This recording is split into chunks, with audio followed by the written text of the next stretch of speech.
ఇండిపెండెంట్గా గెలిచినాను. ఇప్పుడు కాంగ్రెస్ టికెట్ ఇవ్వకుండా కూడా ఇండిపెండెంట్గా చేసి ఇండిపెండెంట్గా గెలిచింది. తర్వాత కాంగ్రెస్లో మన విద్యాసాగర్ మన నేతి విద్యాసాగర్ గారి ఆధ్వర్యంలో చాలా వరకు కాంగ్రెస్ పార్టీలో పనిచేసినాము. తర్వాత టీఎన్ఆర్ గారి గ్రూపుల వారి మధ్యన ఉన్న భేదాల మధ్యన మేము బిఎన్ఆర్ గారి తరఫున ఎక్కువ పనిచేసినాం. తర్వాత అప్పటికెళ్ళి 2002లో మళ్ళీ నేను సర్పంచ్గా కాంగ్రెస్ పార్టీకి వెళ్ళి సర్పంచ్గా గెలిచినాను.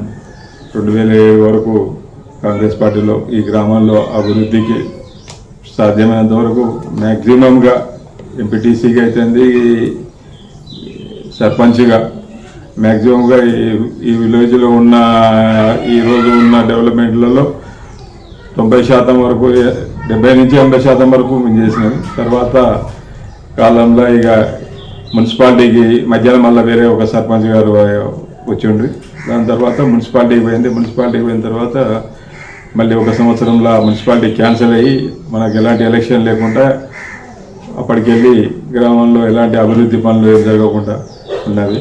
తర్వాత మున్సిపాలిటీ క్యాన్సిల్ అయిన తర్వాత మళ్ళీ ఒకసారి ఒక టర్మ్ కాంగ్రెస్ పార్టీకి వెళ్ళి అభ్యర్థి సర్పంచ్గా గెలిచిండ్రు. తర్వాత ఈ లోపల టీఆర్ఎస్ ప్రభుత్వం, అప్పుడు తెలంగాణ గవర్నమెంట్ టీఆర్ఎస్ ప్రభుత్వం వచ్చిన తర్వాత పేరుకు మాత్రం టీఆర్ఎస్ వచ్చింది. టీఆర్ఎస్కి వెళ్ళి గ్రామాల్లో ఎలాంటి అభివృద్ధి పనులు ఎలాంటి ఏమి కాకుండా బడ్జెట్ లేకుండా వచ్చింది. మన ఈ తెలంగాణ వచ్చింది, తెలంగాణ వచ్చినాము అనే ఆ మాటలతోటి ఎలాంటి అభివృద్ధి పనులు జరగకుండా ఉన్నాయి. గవర్నమెంట్లో తెలంగాణ గవర్నమెంట్లో మొదటిసారి మాకు ఇచ్చిన ఒక రోడ్డు ఒకటి ఈ గ్రామంలో ఒకటి ఏదో హైవేకి వెళ్ళి గొల్లగూడెం వరకు రోడ్డు ఒకటి వేసారు. అది తెలంగాణ గవర్నమెంట్లో ఏదో నామినేషన్ మీద వేస్తే ఆ రోడ్డు కూడా మంచిగా లేకుంటే ఇప్పటి వరకు కూడా అదంతా ఖరాబ్ అయిపోయింది. దాని తర్వాత ఆ రోడ్డును వరకు ఏం కావాలేదు. ఆ గవర్నమెంట్ తెలంగాణ గవర్నమెంట్లో మిగతా సంవత్సరాలలో కూడా ఏనాడు కూడా ఈ అభివృద్ధి గురించి ఏం పట్టించుకోలేదు. సర్పంచ్గా తర్వాత సర్పంచ్లకు ఉన్న పవర్స్ వాటిలలో కూడా మొత్తం నిధులన్నీ కూడా శ్మశాన వాటికలకు, తర్వాత ఈ నిధులన్నీ కూడా మన చెరువుల వాటి గురించి వాటికే మళ్ళీ ఇచ్చారు. తర్వాత వాటర్ ఈ మామూలుగా కూడా కొన్ని గతంలో మేము వేసిన పైప్ లైన్ల మీదనే ఈ పైప్ లైన్లని కూడా తెలంగాణ గవర్నమెంట్లో మొత్తం వాటికే మార్చి వాటిలోనే నీళ్లు ఇస్తున్నారు. ఆ పనులన్నీ కూడా అట్లనే ఉన్నవి. దాని తర్వాత మున్సిపాలిటీ నిధులు లేక అప్పుడు అట్లా జరగలేదు. తర్వాత గ్రామ పంచాయతీ వచ్చిన తర్వాత ఈ నిధులు ఇట్లనే ఉన్నాయి. ప్రస్తుతం ఇప్పుడు ఈ సంవత్సరాల తర్వాత మాకు మళ్ళీ కాంగ్రెస్ ప్రభుత్వం ఏర్పడింది. ఇక మేము గ్రామాల్లో అభివృద్ధి చేసుకోవాలనే ఆలోచనలో ఉన్నది. ఈ కాంగ్రెస్ గవర్నమెంట్లో కూడా మొన్న ఈ ప్రచారంలో ఈ 6 గ్యారంటీల పథకంలో చాలా ముందుండి బాగా రైతుల జనంలో కాబట్టి మహాలక్ష్మి పథకము, రైతు భరోసా పథకము, ఇందిరమ్మ ఇండ్లు, తర్వాత ఈ చేయూత పింఛను 4,000 రూపాయల పింఛను, వీటిని ముందుకు పెట్టి కాంగ్రెస్ గవర్నమెంట్ వీటిని చెప్పి గ్యారంటీ 6 గ్యారంటీల కోసం అని చెప్పేసి జనంలో బాగా ఒక ఉత్సాహం వచ్చింది. ఒక పండుగ ఉత్సాహం లేక అనిపిస్తున్నది జనంలో. ఈసారి కాంగ్రెస్ గవర్నమెంట్ వస్తుంది అని వచ్చింది అని చెప్పేసి వచ్చే ముందు కూడా అట్లనే ఉండే, వచ్చిన తర్వాత కూడా చాలా సంతోషంగా అమలు అయితే అనే ధైర్యంతో కూడా మేమున్నాము, జనం ఉన్నారు, తప్పకుండా అవుతుంది అనే ధైర్యం మాకు కంపల్సరీ ఉన్నది. అది కూడా రేవంత్ రెడ్డి గారి ఆధ్వర్యంలో. ఎందుకంటే రేవంత్ రెడ్డి గారు కూడా జనంలో ఒక పార్టీ కాంగ్రెస్ పార్టీని తీసుకొచ్చిన ఉత్సాహం ఆయనలో ఉన్నది అనేది జనంలోకి అట్లా బాగా ఉన్నది. తర్వాత వారికి కూడా మన జిల్లాకి వెళ్ళి కోమటిరెడ్డి వెంకరెడ్డి గారు, ఖమ్మంకి వెళ్ళి పొంగులేటి శ్రీనివాసరెడ్డి గారు, వీళ్ళందరూ కలిసి కూడా ఇక్కడ ఎమ్మెల్యే గారిని ప్రోత్సహించి వేరే పార్టీలకు వెళ్ళి వస్తున్నా అని చెప్పినా కూడా వారిని ఆహ్వానించి వారిని తీసుకొచ్చి భారీ మెజార్టీతోటి మన నగరికల్ నియోజకవర్గంలో కాంగ్రెస్ పార్టీలోనే భారీ మెజార్టీతోటి వారిని గెలిపించారు. మొత్తం స్టేట్ వైజ్గా కూడా వారు 3వ వ్యక్తి మెజార్టీతో గెలిపించారు. జనము కాంగ్రెస్ పార్టీ అభిమానులు అందరూ కూడా బాగా పనిచేసి వారిని గెలిపించారు. గెలిచిన కాంగ్రెస్ పార్టీ ప్రభుత్వంలో గెలిచిన ఎమ్మెల్యే గారి ఉత్సాహం అతను కాంగ్రెస్ పార్టీలోకి వచ్చినాక చేసిన ఉత్సాహం అతనికి ఉన్నది. కాంగ్రెస్ పార్టీ ప్రభుత్వం గత 2 టర్మ్లకి వెళ్ళి లేకుండా ఇప్పుడు వచ్చినందుకు జనంలో కానీ ఇప్పుడు ఉన్న నాయకులు అందరూ కూడా ఒక కొత్త ఉత్సాహం ఉన్నది. మాకు కూడా గ్రామాలలో కూడా మా కాడ జనంలో కూడా మాకు కూడా ఒక గ్రామస్థాయి నాయకులకు మా మధ్యన కూడా ఆ ఉత్సాహం ఉన్నది. ఆ ఉత్సాహంతో రేపు పార్లమెంట్ ఎలక్షన్లో కూడా మేము అట్లనే పనిచేసి పార్లమెంట్ కూడా 12 స్థానాలు అని చెప్తున్నారు, 12 నుంచి 14 స్థానాల వరకు గెలిపించుకొని తీరాలనేది జనంలో ఉన్నది. వాటన్నిటి కోసం ఆ పార్లమెంట్ ఎలక్షన్లో వాటి కోసం కూడా తప్పకుండా ఈ 6 గ్యారంటీలు తప్పకుండా అమలు చేసి, ఇప్పటికే 2 గ్యారంటీలు అయితే అమలు అయినవి, ఇంకా మిగతావి కూడా ఈ మధ్యకాలంలోనే ఈ వారం 10 రోజుల లోపలనే అమలు అవుతాయి. రేషన్ కార్డులు, కొత్త రేషన్ కార్డుల కోసం కూడా జనం చాలా ఊగిల్లుతున్నారు, అవి కూడా తప్పకుండా ఇస్తారు. తర్వాత ఇంకొకటి, మేము 2002లో మేము ఈ గ్రామ పంచాయతీలో మేము ఇచ్చిన ఇందిరమ్మ ఇండ్లు, అప్పుడు మేము సర్పంచ్గా ఉన్న తర్వాత మేము ఎంపీటీసీ ఉన్న బదులో 20 ఇండ్లు మేము అప్పుడు 20-25 ఇండ్లు వరకు ఇచ్చినాం. ఆ రోజుకెళ్ళి మళ్ళీ ఎలాంటి ఇల్లు కానీ గ్రామంలో ఈ ఇందిరమ్మ ఇల్లు కానీ ఏ ఇల్లు కూడా గవర్నమెంట్ ఒక ఇల్లు ఇచ్చినాం పాపాన లేదు. కాబట్టి తప్పకుండా ఈసారి జనంలో ఏంటంటే కొత్త ఇళ్లకు బాగా ఉత్సాహం చూస్తున్నారు ఇందిరమ్మ ఇళ్ళ కోసం. గతంలో కూడా ఇందిరమ్మ ఇల్లు అనే పేరుండే, ఇప్పుడు కూడా అదే ఇందిరమ్మ ఇల్లు వస్తున్నాయి అనే ఉత్సాహం జనంలో ఉన్నారు. ప్రతి ఒక్కరికి ఇల్లు కావాలి, రేషన్ కార్డు కావాలి. ఈ 10 సంవత్సరాలకి వెళ్ళి రేషన్ కార్డు లేక కూడా చాలా మంది ఇబ్బంది పడుతున్నారు. ఏదైనా ఇప్పుడు మనకు కావాల్సిన గవర్నమెంట్ వాటిలో ప్రతి దానికి కూడా తెల్ల రేషన్ కార్డు కంపల్సరీ అని చెప్పేసి చాలా వరకు 90% వరకు రేషన్ కార్డులు ఉన్నవి. కొత్త వాళ్ళకు దాంట్లోనే ఒక కుటుంబంలో డివైడ్ అయినాక భార్యకు వాళ్ళందరూ కూడా అందులో పేరు లేకపోతే ఇబ్బంది పడుతున్నారు. మళ్ళీ అలాంటి వాటికి కూడా ఈ కొత్త రేషన్ కార్డులు అందరూ కూడా ఇంప్లిమెంట్ చేస్తారు. వాళ్ళని అందులో ఎక్కించి పేర్లు ఎక్కించి, అట్లానే ఈ రైతు బంధు కోసం కూడా ఇప్పుడు మేము ఇప్పుడు 6 గ్యారంటీలలో రైతు బంధు కూడా మాకు భరోసాది. జనంలో కొద్దిగా ఇబ్బంది పడుతున్నారు, ఎందుకంటే పోయినసారి సంక్రాంతి వరకే వచ్చేసినాయి రైతు బంధు. ఈసారి ఇంకా రాలేదు, వస్తుందా రాదా అన్నారు. కానీ దాని మీద జనంలో అంత అంటే చాలా మందికి వస్తుందని ఇస్తారన్న భరోసా ఉన్నది, తప్పకుండా ఇస్తారు. ఈ వారం 10 రోజుల్లో కూడా రైతు బంధు పడే ఆలోచనలు ఉన్నవి.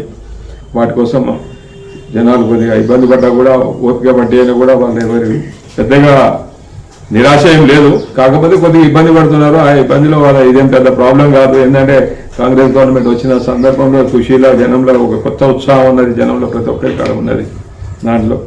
అట్లానే ఈ 200 యూనిట్లు ఈ గృహజ్యోతి పథకంలో కూడా ఈ కరెంట్ బిల్లులు 200 యూనిట్ల వరకు మాఫీ ఉన్నది. ఆ మాఫీలో కూడా వాటి కోసం ఉన్నది. సర్కారు శ్రీమతిలో ఓడిపోవడానికి గల ప్రధాన కారణం హిమ్మత్ లింగయ్య గారు ఈ కాంగ్రెస్ పార్టీలో మేము చాలా ఉత్సాహంగా పనిచేసి అప్పుడు వాళ్ళు కూడా గెలిపించినాము. అప్పుడు గెలిపించిన తర్వాత కొన్ని రోజులకే ఈ కేసీఆర్ గవర్నమెంట్, టీఆర్ఎస్ గవర్నమెంట్లో ఒక ఎమ్మెల్యేలకు, గెలిచిన ఎమ్మెల్యేలకు ప్రాధాన్యత ఇచ్చి మిగతా వాళ్ళకి అందరికీ ఇవ్వలేదన్న ఉద్దేశంతో కనీసం అతనికి ఒక సర్పంచ్కి ఇచ్చిన విలువ కూడా ప్రభుత్వంలో ఇవ్వటం లేదన్నది బాగా నిరాశతోటి అతను ఒకటి.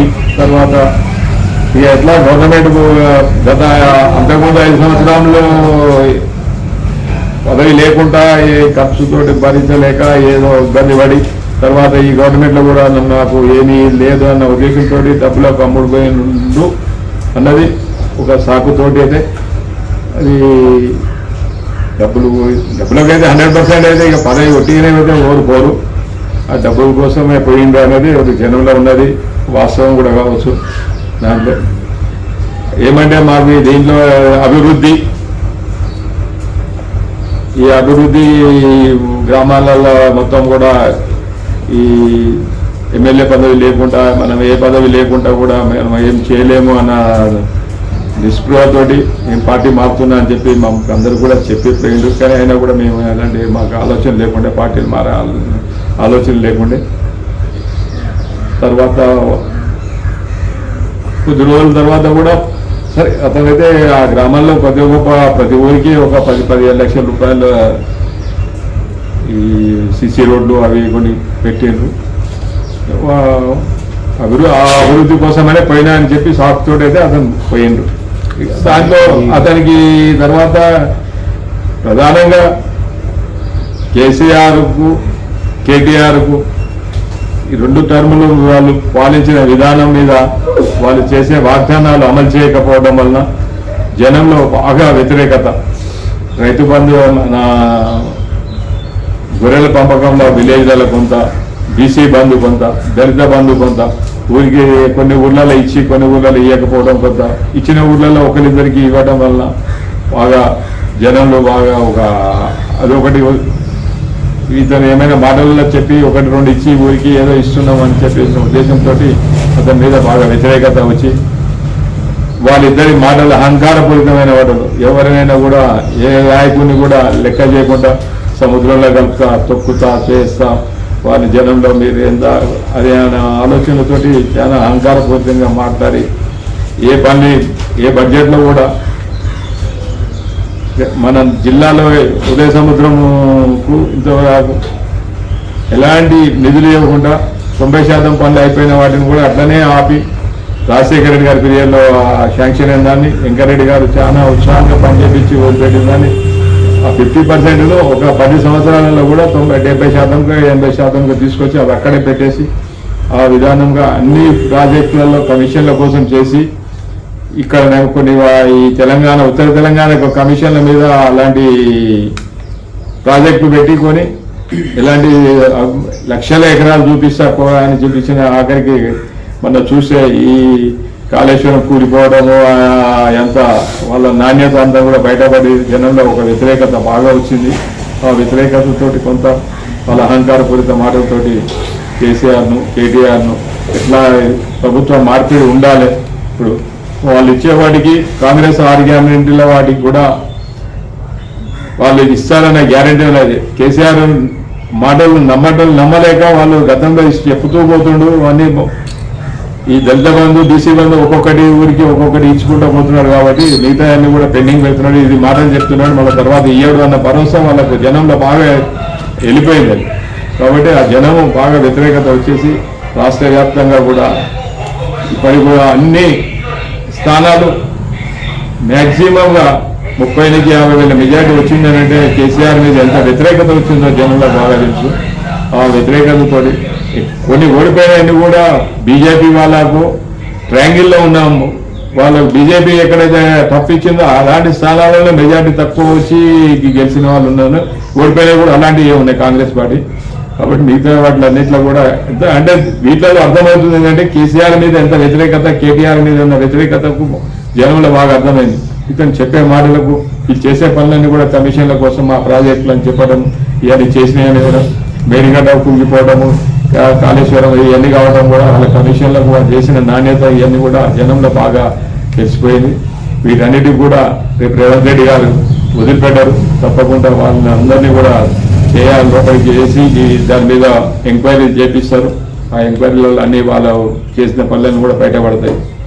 అలాగే ఈ 6 గ్యారెంటీలు అన్నిటికీ కూడా మేము తప్పకుండా అమలు చేసి తీరుతాము. దాంట్లో కాంగ్రెస్ పార్టీ తప్పకుండా చేస్తుంది. దానికోసం మేము కూడా గ్రామాలలో ఎలాంటి పొరపక్ష లేకుండా అందరికీ న్యాయంగా అందరికీ సపోర్ట్ ఇట్లా ఎవరికైతే కావాలో అందులో అర్హులైన వాళ్ళందరికీ కూడా మేము తప్పకుండా మా కృషి చేసి వాళ్ళకందరికీ ఇన్నని కాకుండా కాదు మ్యాక్సిమంగా ఇచ్చుకుంటూ వస్తాము. ఈ ఒక్కసారి కాకపోయినా కూడా 2 టర్మ్లు 3 టర్మ్లలో మేము గ్రామంలో అభివృద్ధి చేసి తీరుతామని చెప్పేసి నా ఆలోచన. ఈ గురికి ఈ ప్రజాపాలన మీద ప్రజల స్పందన ఏదో ఉంది సార్? ప్రజాపాలన మీద చాలా బాగున్నది. జనంలో ఏంటంటే ఇంతకుముందు ఎవరికి పోయినా కూడా నేనేదో మండలంలో జిల్లాలో అన్ని ఎక్కువ చేసినా అని గొప్ప చెప్పుకున్నాడు. కానీ ఇప్పుడు మనకు జిల్లాలు అవన్నీ ఎక్కువ చేసుకున్నాడు కాదు. మనం ఎక్కడో జిల్లాలకు పోవాల్సిన అవసరం లేకుండా ప్రజలే మన దగ్గర, ప్రభుత్వమే మన దగ్గరికి సేవకుల్లాగా నాయకులు అధికారులు అందరూ కూడా మన గ్రామాలకు వచ్చి తీరాలని చెప్పేసి అని మన గ్రామంలో మన ప్రజాపాలన మన జరిగింది. ప్రతి ఒక్కరు కూడా దానికి ఏం కావాలి, అర్హులు, ఈ పథకాలకన్నిటికీ కూడా అర్హత ఏమిటి అన్నది వాళ్ళ ప్రజల్లో వివరించారు. ఆ వివరణ ప్రకారంగా వాళ్ళందరూ కూడా దరఖాస్తు చేసుకున్నారు. ఆ దరఖాస్తులో వాటన్నిటికీ కూడా ఈ వారంలో ఈ పండుగ అంటే నిన్న సంక్రాంతి పండుగ అయిపోయిన తర్వాత అయింది. ఈ 2-3 రోజుల్లో తప్పకుండా కూడా వాటి మీద మనకు మళ్ళా గ్రామ సభలు పెట్టి దాంట్లో మన పొంగులేటి శ్రీనివాసరెడ్డి గారు ఈ మధ్యాహ్నం మందని చెప్పారు 20 తారీఖు వరకు మేము అన్ని కూడా స్టార్ట్ చేపిస్తాము, గ్రామంలో వచ్చి మళ్ళీ ఈ 6 గ్యారెంటీలకు కానీ ఈ అర్హత అన్న వాటి మీద ఈ 6 గ్యారెంటీల అర్హత ఎవరికి ఉన్నా ఏం చేయకుండా కూడా మొత్తం రికార్డ్ పరంగా ఒకటి మొత్తం చేస్తున్నాము. చేసిన దాంట్లో మనకి ఈసారి కాకపోయినా కూడా మళ్ళీ కొంతమందికి ఇచ్చుకుంటూ వస్తారు. దాంట్లో అన్ని కూడా మనకు ఈ వారం రోజులలో మనకు గ్రామ సభలు మొదలవుతాయి. మళ్ళీ మనకి ఎవరికి అర్హత ఉన్నది ఎవరికి అర్హత లేదని కాదు, అందరికి అర్హత వచ్చినా కూడా వాళ్ళకు ప్రయారిటీ వైజ్గా ఇద్దామనే ఆలోచనలో ఉన్నాం.